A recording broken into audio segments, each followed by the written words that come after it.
नमस्कार, मैं रचना शर्मा चढ़ती कला टाइम टीवी देख रहे सभी दर्शकों का स्वागत करती हूं। आप देख रहे हैं उत्तर प्रदेश के विशेष समाचार।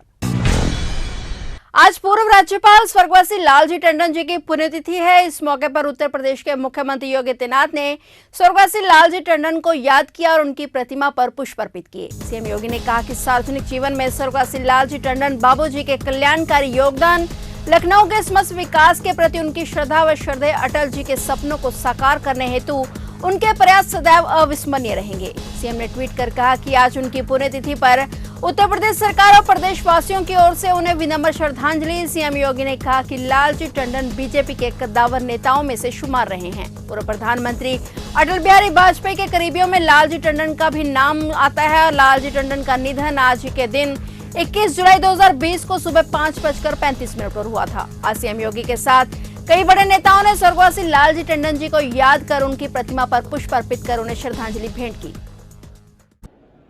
पूर्व राज्यपाल उत्तर प्रदेश सरकार में कई मुख्यमंत्रियों के साथ उत्तर प्रदेश शासन के कई विभागों का कुशल नेतृत्व देने वाले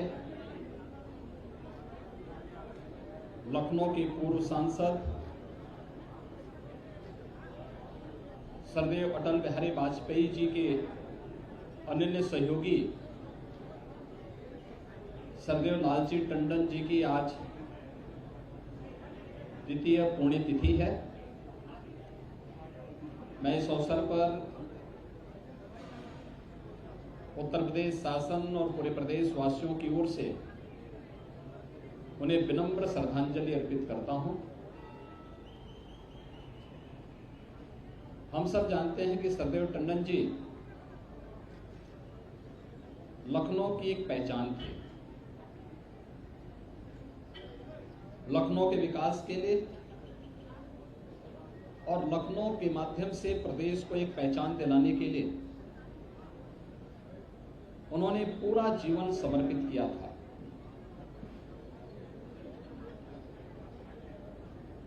कोई भी राजनीतिक दल ऐसा नहीं था जो टंडन जी के बारे में जो कोई नेगेटिव टिप्पणी करता रहा हो। अपनी सहज, सरल और संवेदनशील दृष्टि के कारण वे सबके थे। उन्होंने सबको अपने साथ जोड़ा और विकास की और एक पार्टी के साथ लंबे समय तक 5 दशक से भी अधिक समय तक पार्षद से लेकर के राज्यपाल तक की अपनी कुशलतम यात्रा को पूरा करने के बाद आज से 2 वर्ष पहले आज ही के दिन सरदेव टंडन जी अपनी भौतिक काया को विसर्जित करते हुए अपनी अनंत की यात्रा में निकले। उत्तर प्रदेश की योगी सरकार प्रदेश के 22 लाख सरकारी कर्मचारियों और पेंशनरों को आज गुरुवार को बड़ी सुविधा देने जा रही है। अब सरकारी कर्मचारियों, पेंशनरों और उनके परिवारजनों को कैशलेस इलाज की सुविधा आज से मिलनी शुरू हो जाएगी। मुख्यमंत्री योगी आदित्यनाथ ने आज लखनऊ के लोक भवन में पंडित दीनदयाल उपाध्याय राज्य कर्मचारी कैशलेस चिकित्सा योजना की शुरुआत की है। इसके लिए 10 करोड़ रुपए की पहली किश्त जारी कर दी गई है। अब हेल्थ कार्ड दिखाकर सरकारी कर्मचारी और उनके परिजन सरकारी अस्पताल व योजना से संबंधित अस्पताल में मुफ्त इलाज करा सकेंगे। इसी के साथ यूपी देश का पहला राज्य होगा जहां सरकारी कर्मचारियों, पेंशनरों और उनके परिवारजनों को कैशलेस इलाज की सुविधा मिल रही है। गौरतलब है कि योगी सरकार ने अपने पहले कार्यकाल में कैशलेस इलाज देने का वायदा किया था और इसके बाद अपने दूसरे कार्यकाल में स्वास्थ्य विभाग ने इस योजना को अपने 100 दिनों के एजेंडे में भी शामिल कर लिया था। पंडित दीनदयाल उपाध्याय राज्य कर्मचारी कैशलेस चिकित्सा योजना शुभारंभ के अवसर पर मैं आप सबको हृदय से बधाई देता हूं। आप सबके प्रति मैं अपनी शुभकामनाएं व्यक्त करता हूं। आज का दिन हमारे लिए अत्यंत महत्वपूर्ण है और इसलिए महत्वपूर्ण है कि जो ये वर्षों से मांग की गई थी कि राज्य कर्मचारियों को चाहे वह पेंशन से उनकी जुड़ी हुई समस्या रहती थी या फिर स्वास्थ्य संबंधी किसी कार्यक्रम में, खासतौर पर जो सेवारत कर्मचारी थे या जो पेंशनर्स थे, उनकी समस्याएं होती थी कि वह स्वास्थ्य के बाद उपचार करने के लिए जाते थे तो उस समय पैसे के अभाव में बहुत बार ऐसी समस्याएं उनके सामने खड़ी होती थी। हॉस्पिटल उनसे पैसा मांगता था, उनके पास कार्ड नहीं था और बहुत बार बहुत सारी समस्याओं का सामना होता था। राज्य सरकार ने इस पे बहुत विचार किया और आदरणीय प्रधानमंत्री जी की मंशा थी कि जैसे हम लोगों ने SECC डाटा के तहत पहली बार ये व्यवस्था की, देश के अंदर आयुष्मान भारत योजना लागू की। प्रदेश ने अंत्योदय परिवारों को मुख्यमंत्री जन आरोग्य योजना के अंतर्गत 5 लाख रुपए तक की स्वास्थ्य बीमा का कवर प्रतिवर्ष दिया और उसके अंतर्गत न केवल सरकारी हॉस्पिटल्स में बल्कि इम्पैनल्ड हॉस्पिटल में भी उन्हें फ्री में उपचार की सुविधा और 5 लाख रुपए प्रतिवर्ष तक की सुविधा उपलब्ध कराने की कार्रवाई की। इस योजना से राज्य कर्मचारियों को भी इस योजना के दायरे में लाना चाहिए जिससे उसे भटकना न पड़े और ऐन वक्त पर फिर पैसे के अभाव में कहीं ऐसा न हो कि उसके सामने जो समस्याएं आती हैं वह न आए। और इस देश से इस योजना को हम लोगों ने पिछले कार्यकाल के अंतिम उसमें ही इसके लिए विभाग से कहा गया था कि इस प्रकार की एक कार्य योजना तैयार करें कि अंत्योदय परिवार वालों को हमने राज्य मुख्यमंत्री जन आरोग्य योजना के अंतर्गत लिया है। SECC की डाटा के अंतर्गत जो लोग परिवार थे उन परिवारों को प्रधानमंत्री जन आरोग्य योजना के अंतर्गत आच्छादित किया है। BOC बोर्ड से जुड़े हुए जितने भी श्रमिक थे उन्हें हमने BOC बोर्ड के माध्यम से उन्हें जोड़ने का कार्य किया। उसके माध्यम से हम 5 लाख रुपए की स्वास्थ्य बीमा का कवर हमें देते हैं।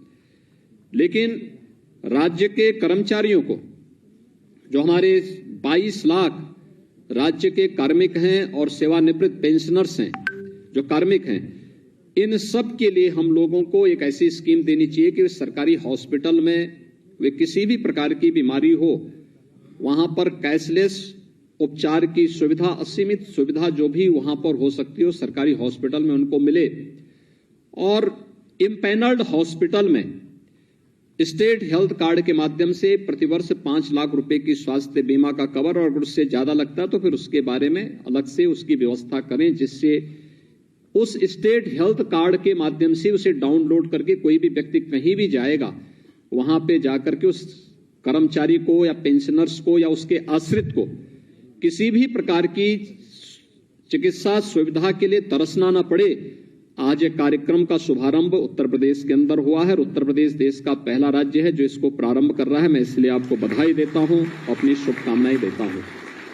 उत्तर प्रदेश में अखिलेश यादव की समाजवादी पार्टी और ओम प्रकाश राजभर की सुबह सपा के बीच नाम भर का गठबंधन रह गया है क्योंकि अब दोनों के बीच जुबानी जंग तेज हो गई है और गठबंधन में होते हुए भी सुबह सपा प्रमुख ओम प्रकाश राजभर ने सपा प्रमुख अखिलेश यादव के खिलाफ खुलकर बैटिंग करनी शुरू कर दी है। सुहेल देव भारतीय समाज पार्टी के राष्ट्रीय अध्यक्ष ओम प्रकाश राजभर ने गुरुवार को अपने साथी दल समाजवादी पार्टी पर मुस्लिम समाज को भारतीय जनता पार्टी का डर दिखाकर उनका वोट लेने और उनका हक नहीं देने का आरोप लगाया। समाजवादी पार्टी से कथित तौर पर नाराज बताए जा रहे ओम प्रकाश राजभर ने गुरुवार को कहा कि सपा मुस्लिम समाज को भाजपा का डर दिखाकर उनका वोट ले लेती है, मगर जब मुस्लिम समाज को हक देने का समय आता है तो वह मुंह मोड़ लेती है। उन्होंने सवाल किया कि सपा प्रमुख अखिलेश यादव की वर्ष 2012 से 2017 के बीच रही सरकार में पुलिस विभाग में भर्ती हुई थी और उसमें मुस्लिम समाज को उसकी हिस्सेदारी के लिहाज से 20% नौकरियां मिलनी चाहिए थी। क्या सपा के नेता स्पष्ट करेंगे कि कितने फीसदी मुस्लिम युवकों को पुलिस में नौकरी मिली?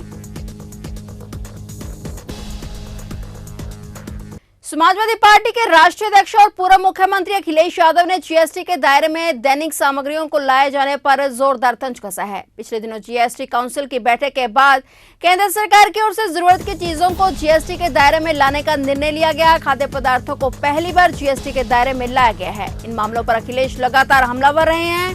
अब उन्होंने दूध, दही और छाछ को जीएसटी के दायरे में लाए जाने पर अलग ही अंदाज में हमला बोला है। जन्माष्टमी से पहले कृष्ण भक्तों को चोट दिए जाने की बात कर रहे हुए एक बड़े वर्ग को साधने की कोशिश करते नजर आ रहे हैं। अखिलेश यादव ने गुरुवार को ट्वीट कर दूध दही पर लगे जीएसटी मामले पर करारा हमला बोला। उन्होंने भगवान श्री कृष्ण की जय से ट्वीट की शुरुआत की। अपने ट्वीट में अखिलेश ने लिखा कि जन्माष्टमी से ठीक 1 माह पहले भाजपा सरकार ने दूध, दही, छाछ पर जीएसटी लगाकर कृष्ण भक्तों को चोट दी है। इससे आहत होकर कृष्ण भक्त पूछ रहा है कि क्या आप दूध का जला छाछ को भी फूंक मार कर पीता है, और दूध का दूध, पानी का पानी, दूध नहाओ मुंह में दही जमना जैसी लोकोक्ति और मुहावरों पर भी जीएसटी देना पड़ेगा। अखिलेश ने यूपी चुनाव 2022 के दौरान भगवान श्री कृष्ण के सपने में आकर जीत का आशीर्वाद दिए जाने का दावा किया था और इस पर भाजपा की ओर से करारा तंज कसा गया था। और अब महंगाई के मुद्दे पर अखिलेश ने लोगों से भगवान श्री कृष्ण के जरिए जुड़ने की कोशिश की। अमरोहा जिला के रहरा थाना क्षेत्र के गांव गंगानगर के पास स्थित गंगा नदी में बड़ा हादसा हुआ है। नाव से गंगा पार कर पशुओं के लिए चारा लेकर वापस लौट रहे हैं कि गांव के कई बच्चों समेत 20 लोग गंगा में डूब गए। एक साथ 20 लोगों के डूबने से हड़कंप मच गया। हालांकि मौके पर जुटे स्थानीय लोगों ने 19 लोगों को गंगा से बाहर निकाल लिया, जबकि एक महिला अभी भी गंगा में डूबी हुई है। सूचना के बाद मौके पर एसडीएम सुधीर कुमार व तहसीलदार अर्चना शर्मा समेत स्थानीय पुलिस पहुंच गई। गोताखोरों की मदद से महिला की तलाश की जा रही है। वहीं क्षेत्रीय विधायक महेंद्र सिंह खड़गवंशी भी घटना की जानकारी मिलते ही मौके पर पहुंचे। मौके पर प्रशासन मौजूद है और महिला की तलाश जारी है। फिलहाल उत्तर प्रदेश के विशेष समाचारों में इतना ही, और नए समाचारों के साथ फिर से हाजिर होंगे। तब तक के लिए देखते रहिए चढ़ती कला टाइम टीवी।